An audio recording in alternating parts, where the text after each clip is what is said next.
Imagine Ellie Sanders, alone in the dead of night, clinging to the fading heartbeat of her father's old motel, Desert Haven, one creaky room, one endless shift at a time.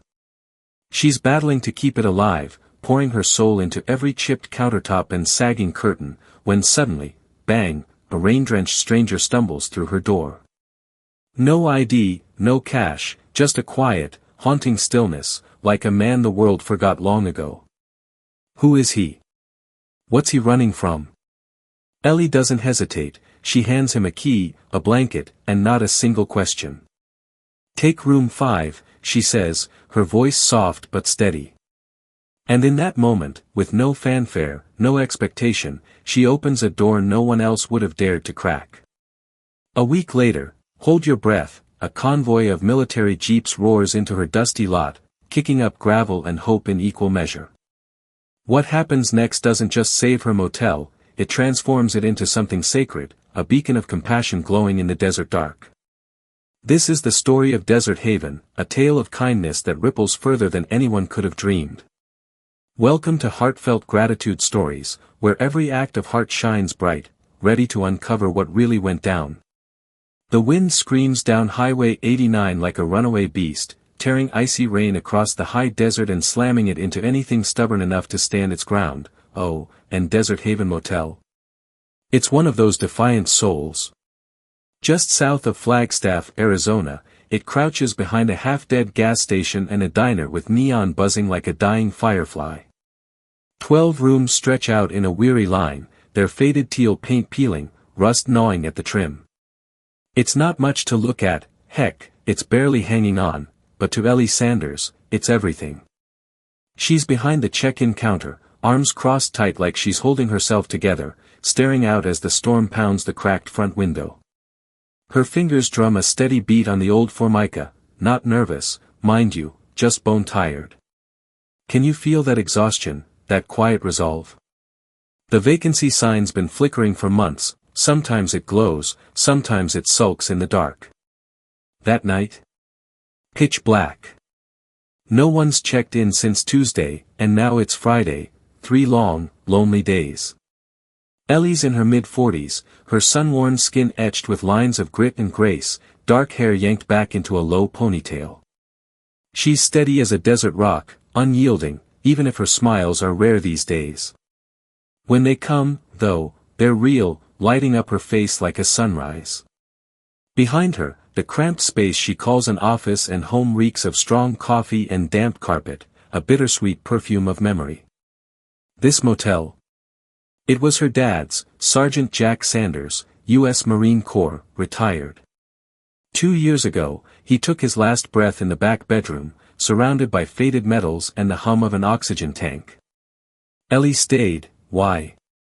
Because Desert Haven isn't just brick and mortar, it's her father's pride, his legacy, the last piece of him she can hold on to. Who could walk away from that? Most folks would have sold it, bolted for a place with proper winters, jobs, plumbing that doesn't groan like an old man. But Ellie? She's tethered here by something deeper than dollars. Still, pride doesn't pay the bills, oh no, and the fire marshal's been breathing down her neck.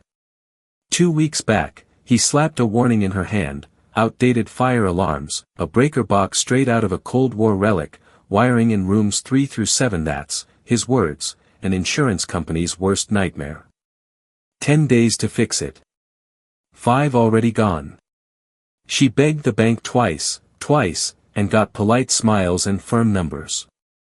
The second time, they didn't even glance at her file. Ellie sighs, reaching for her lukewarm coffee. Can you taste that bitter sting, when the lobby bell shrieks like nails on a chalkboard? She flinches, looks up, and there he is. He's soaked to the bone, rainwater pooling around his boots like he's a shipwreck washed ashore. A green military jacket clings to him, heavy with wet, no umbrella, no bag, just a threadbare backpack slung over one shoulder.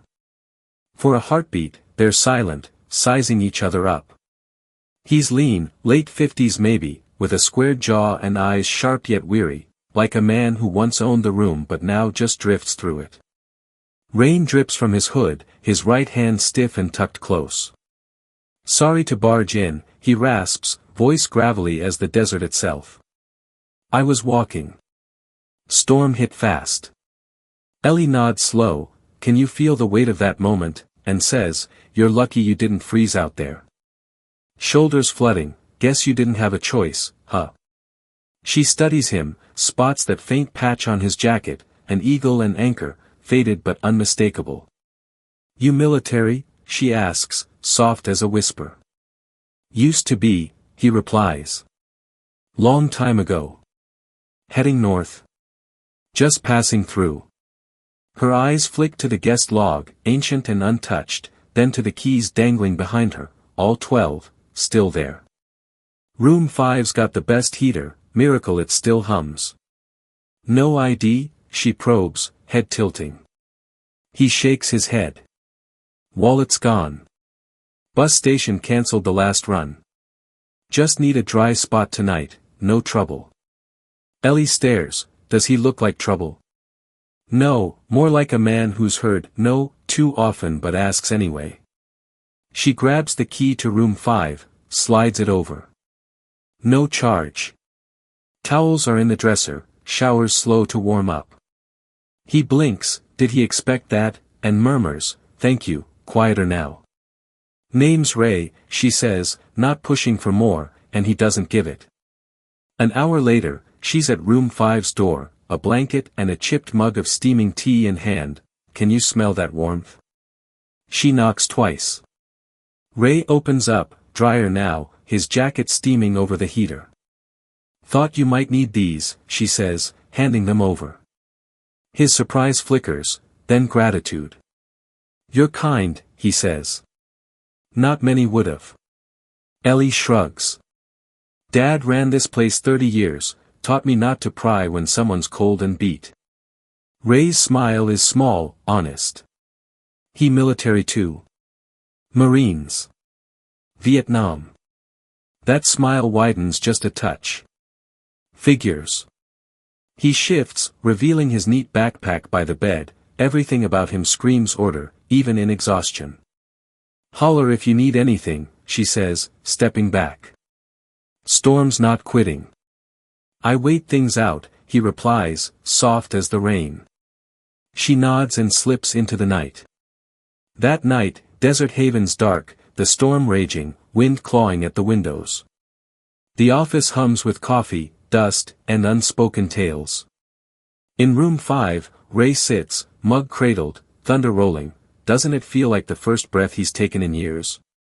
Morning dawns, rain gone, but the motel's battered, gutters droop, room 3's mattress a soggy mess.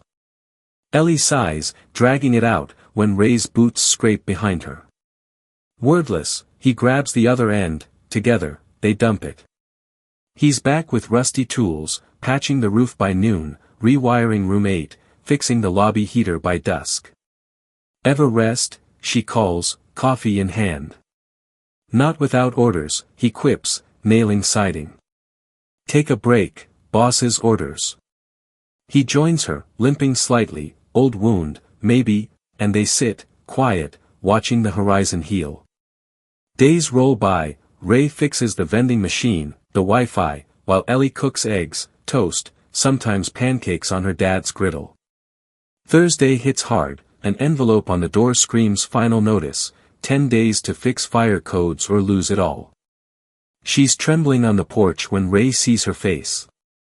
How bad? He asks. It's over, she chokes. He offers to help, but she snaps, it's not just wiring, it's money I don't have. He leaves a note the next day, you did what others wouldn't. Let's see what happens, and vanishes. Ellie's gut twists, where'd he go? Then, bam, a week later, jeeps roll in, dust swirling, bets piling out with tools, wire, hope. Ray's back, in uniform, Colonel Dalton now, medals gleaming. Permission to assist, he asks. Ellie's speechless as they rebuild, new wiring, detectors, a sign, Desert Haven veteran retreat. He called in favors, why? You saw me, he says. We owe you. Soon, bets arrive, PTSD fades in quiet rooms, peace settles in. Ellie speaks at a conference, voice steady. I opened a door. He brought them through. Back at the motel, she and Ray sit, watching lights glow. This is peace, he whispers. And isn't it? One kindness, one door, sometimes, that's all it takes. Can you imagine sifting through pieces of a life that's slipping away? Ellie Sanders had called a guy she knew, someone who could appraise the last bits of equipment that might still hold value at Desert Haven Motel, though to her, it felt like pricing out fragments of her soul. She'd spent days sorting through her dad's old papers, his scribbled notebooks, his folded flag, each one a tether to him, to the legacy he'd built brick by brick. By week's end, she'd made up her mind, if the motel had to fade, it'd do so with grace. She swept the courtyard until the broom felt like an extension of her arm, wiped every window until they gleamed, polished the front bell one last time, her hands steady, her heart breaking in silent waves. And oh, how little she knew. She'd just prepped the place for the most incredible guests it'd ever welcome. The sky hung pale and still that morning. Can you feel the hush, like the earth itself was waiting? Ellie stood in room 2, folding worn towels into boxes, her movements slow, almost robotic. 2 days she'd been at it, sorting linens, unplugging mini fridges, peeling decades of memory from the walls. The motel didn't even look like itself anymore, it was a ghost, packing up to leave its own haunted shell. Tomorrow loomed like a guillotine, the deadline. After that, Desert Haven would be condemned, locked tight, and bulldozed into dust if no buyer swooped in. Ellie told herself she'd accepted it, hadn't she, but deep down, a quiet ache gnawed at her, too raw for words to reach. Then, bam, a rumble jolted the air. Not thunder, no way, it was engines. Loud, close, roaring toward her like a storm on wheels. Ellie's brow furrowed as she crossed the lobby, pushed the front door open, and, holy smokes, froze dead in her tracks. Dust kicked up as a jeep rolled into the gravel lot, followed by another, then a flatbed truck piled high with lumber and extension cords. Military green vehicles, freshly painted, headlights piercing the morning haze, more than a dozen of them. They lined up like soldiers, stopping in perfect sync across the motel's front. Ellie's heart pounded, what in the world, as doors swung open all at once. Out stepped men and women, some in sharp utility jackets, others in faded veteran caps, a few in full fatigues. Ages varied, young faces barely past 30, older ones with gray hair and stiff knees, but they moved like a unit, like they'd marched together forever. A tall guy flipped open a clipboard, another cracked a toolbox, 2 more hauled out ladders, chatting like this was a casual Saturday gig, not an assault on her rundown motel. Then, oh my God, the lead jeep's door opened. Ellie's breath hitched. Ray. But not the Ray she'd handed a soggy towel to on that rainy night. This Ray stood tall in a dress uniform, crisp, polished, medals glinting like stars across his chest. His stance screamed authority, earned through years of command, his nameplate reading K.O.R. Dalton, USMC, Ret. He strode over, boots crunching gravel, stopping just shy of her. He doffed his cap, held it to his heart. Miss Sanders, he said, voice solid as rock, permission to assist. Ellie's throat locked up, words wouldn't come. Ray's stern face eased a fraction. I believe your motel's got a fire code problem.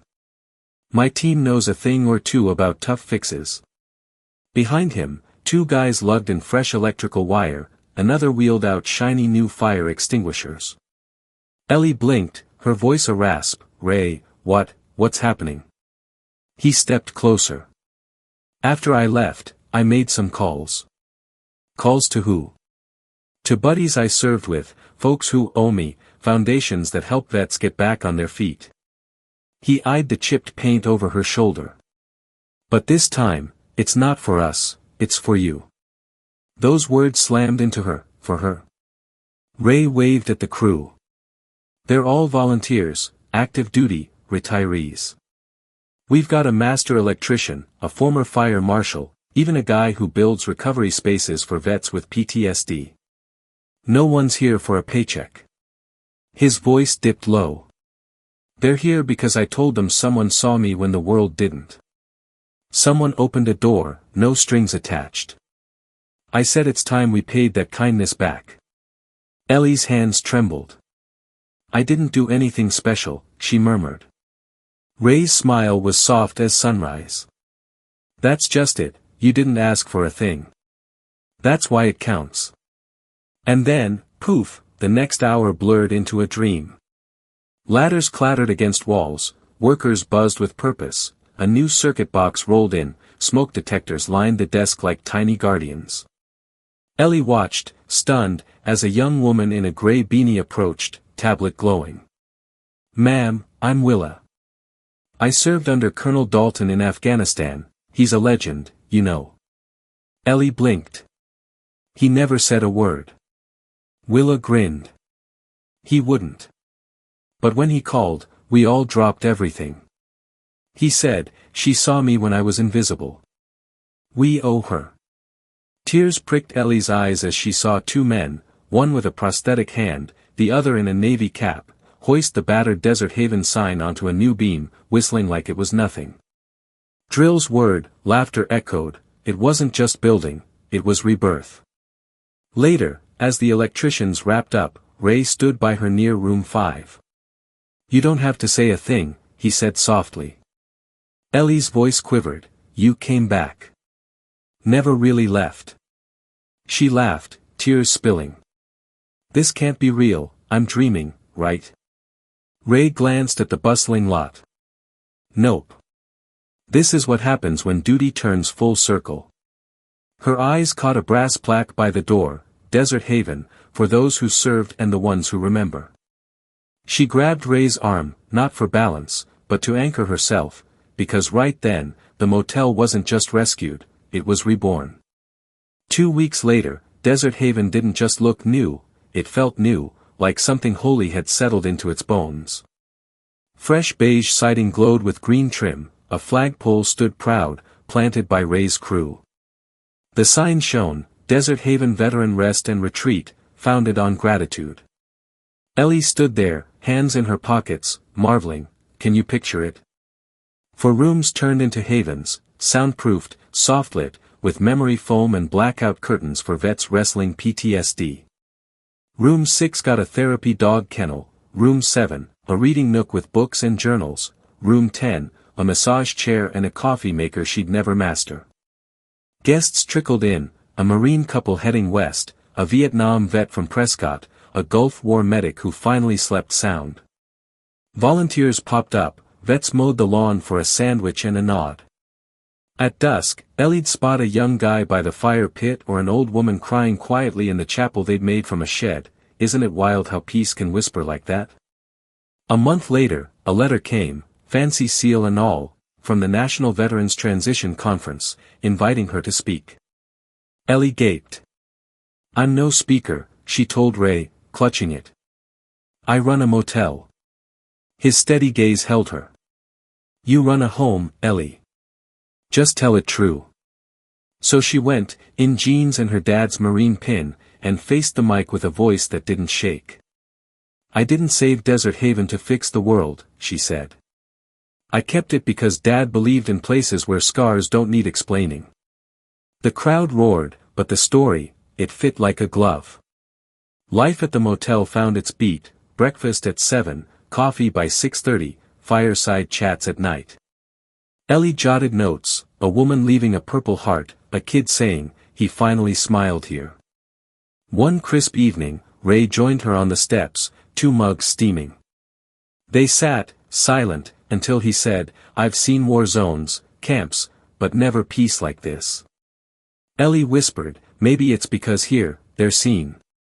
He nodded, and the quiet said it all. Sometimes gratitude's loudest in the hush. Sometimes homes rise from kindness. And sometimes, one open door changes everything. In the dark, kindness finds a way, quietly, humbly. Some heroes don't want applause, they just want someone fed, someone safe. That's enough to shift a life. Forget this tale, and it fades, but retell it, and it lives. The story of Ellie Sanders and Desert Haven Motel hits me like a gust of desert wind, raw, unyielding, and alive with something that feels both fragile and fierce. It's not just a tale of a motel saved, it's a shout into the void about kindness, community, and the quiet wounds we all carry. Ellie's choice to hand Ray a key, no questions asked, isn't some quaint act, it's a radical defiance of a world that's grown cold, suspicious, and obsessed with what's in it for me. I'm in awe of her. That kind of trust, that stubborn goodness, it's rare, and it makes my chest ache with hope.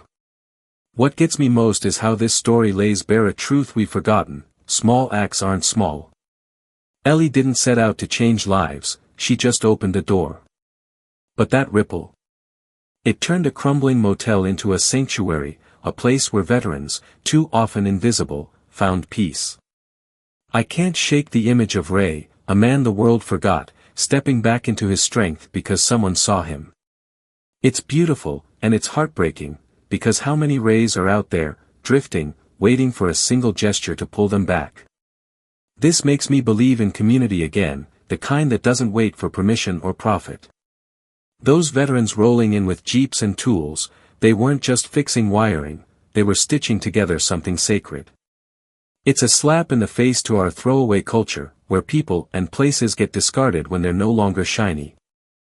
Ellie's motel, her father's legacy, could have been bulldozed into dust, but instead, it's a beacon. That moves me. It's proof that kindness is a force, messy, unglamorous, but unstoppable. I'm left feeling we've got it all wrong, rushing through life, missing the chance to be Ellie. She reminds me that real strength isn't loud, it's steady, like a desert rock. This story? It's a call to open doors, to see people, to care when it's inconvenient. And damn, don't we need that now? Subscribe to Heartfelt Gratitude Stories, where justice shines, kindness echoes, and quiet heroes never vanish.